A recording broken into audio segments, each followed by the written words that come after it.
I hate to think I'm looking up. At Bob's request, there will be no funeral or memorial service. E.T. last spoke to him in 2017. I think that show would be hard to beat the rapport we had. It was just a joy. It was 10 years after he retired from The Price is Right, which he hosted for almost 35 years. I'm often asked, what do I miss the most about it? And I tell them the money. That's what I miss the most. He had a great sense of humor. Today, we're learning more about Bob's final days. E.T. spoke exclusively with Janice Pennington, one of the original Barker's Beauties models on the game show, and Roger Neal, his longtime publicist. He says Bob's girlfriend of 40 years, Nancy Burnett, was always at his side. I can't stress enough the great care that Nancy took care of him. I mean, it was around the clock. And for the fact that he got to stay in his home and live in his home, the same house since the 1950s, and to be able to be at home when he passed, it was very fortunate. How did he live out those final years? I think very happy. He loved his home.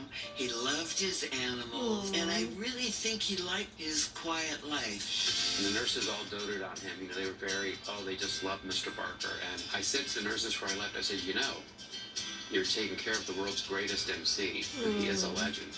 And he said, I'll agree to that, and started laughing. So it was great. It was that trademark sense of humor that helped Bob face a number of health problems in his later years, including both prostate and neck surgery.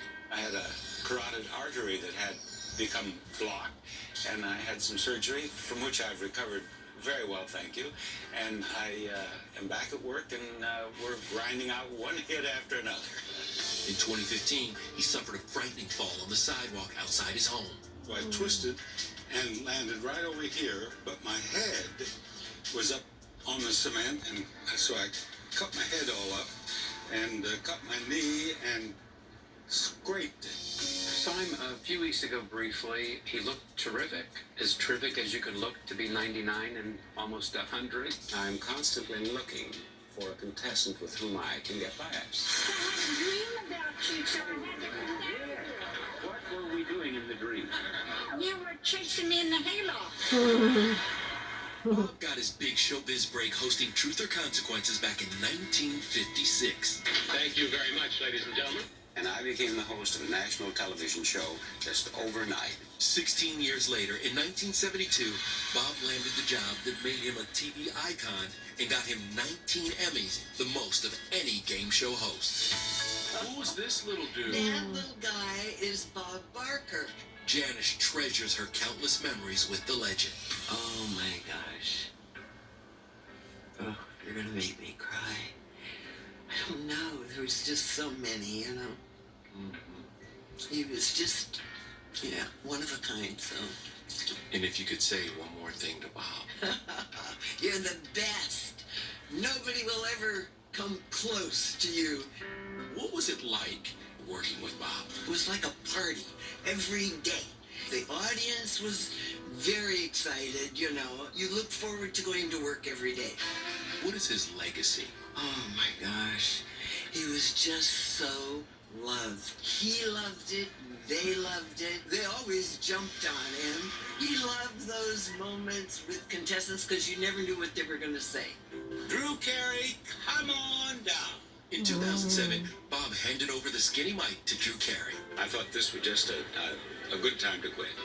Drew, one of many celebs paying tribute, posted, "Very sad. There hasn't been a day on set that I didn't think of Bob Barker and thank him.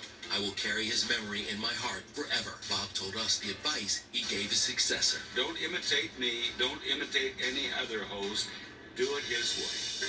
Fellow TV host Tom Bergeron shared these pics, captioned, "On weekends, when we'd shoot Hollywood Squares on the same stage The Price is Right shot on weekdays, I used his dressing room."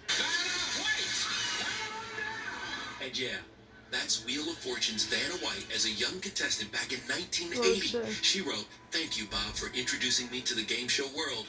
We will miss you." How do you keep in such marvelous shape? Well, I'm a vegetarian, and I try to get my rest, and I drink. That sounds like a nice start to my life. I'll change it all over to that. One of Bob's most iconic gigs off The Price is Right set, Happy Gilmore with Adam Sandler in 1996. His first ever movie role, and that fight, just comedy gold. I don't want a piece of you. I want the whole thing. E.T. was on set where at 72 years young, he did his own stunt work. Let's go. I suggested that, and they're letting me do it myself. I'm pleased. Here's a young man who watched me as he was growing up, and look at him, he's a star. He's a success. That's What could happen to you if you watch me on television? Price is wrong. Now you've had enough. Referencing that quip, Julie Bowen honored her co-star, revealing it was Adam who convinced him to do it. Quote, Bob was kind and polite and had declined to say the line, but he got swept up in the hilarious fight scene and he just said it. And from Adam, quote, loved laughing with him, loved him kicking the crap out of me. He will be missed by everyone I know. Heartbreaking. At my age, in the rain, rolling around in the mud, I thought I would die. But I was all right. Now I think, where do we go to see Bob Barker? Reruns of Happy Gilmore. Yet the cameos kept coming. E.T., come on down to The Price is Right. Nice suit. Thanks, Dad. Here is... In 2007, E.T. was back on set as Bob played himself in How I Met Your Mother. I'm sure you'll do just fine, son. I had no idea how much fun it would be, and I think I'm going to adopt Neil. Who gets the chance to be on The Price is Right? Bob also crashed in Everybody Loves Raymond table read and delivered his signature Price is Right sign-off with a twist. Please, have this staff spayed or neutered. But perhaps his favorite role was that of devoted husband to his wife of 36 years, Dorothy. We had our first date November 17th, 1939, in Springfield, Missouri. Bob was just 15 years old, but it was an instant love. They remained together until 1981 when she passed away from lung cancer at the age of 57. He would go every year at Christmas time and put a Snoopy Christmas tree on Dorothy Jo's grave. It is there, next to Dorothy's grave, that Bob will be quietly laid to rest. And while he vowed to never remarry, Bob did find love again in 1983. I've spent a lot of time with Nancy Burnett. Any wedding bells? No, not at my age. And I know he loved her. She cared deeply for him the last 5 years of his life. She was just completely devoted to making sure that his health care, that his care on a daily, around-the-clock basis was the top, and it was. Nancy paid tribute to her love, telling E.T., quote, I am so proud of the trailblazing work Barker and I did together. We were great friends. He will be missed. If I had to tell you who was maybe one of the most positive influences on his life, it would be his wife, Dorothy Jo, and Nancy. Bob and Nancy actually met at an animal adoption event. Throughout their 40 years as boyfriend and girlfriend, they advocated for animals, organizing protests, and he donated $25 million to establish an animal charity, which Nancy ran. Well, I've always loved animals. I felt compelled to try to do what I could to change the situation. This is Bob Barker reminding you to help control pet population. Have your pets spayed or neutered. Goodbye, buddy. Of course, we all know Bob's famous sign-off, but did you know he stopped dyeing his hair because the products were tested on animals? Lady in the back row says she loves my hair. Do you like it? Do you like it? Release those elephants and let them go into a sanctuary. We have to make people aware. They don't realize how much suffering is going on in the animal world. Any animal that came in Bob Barker's path was a lucky animal. He used to send a limousine to put an animal in there to go to the vet hospital. He'd send him in a limo. Now look up there and smile. There you are.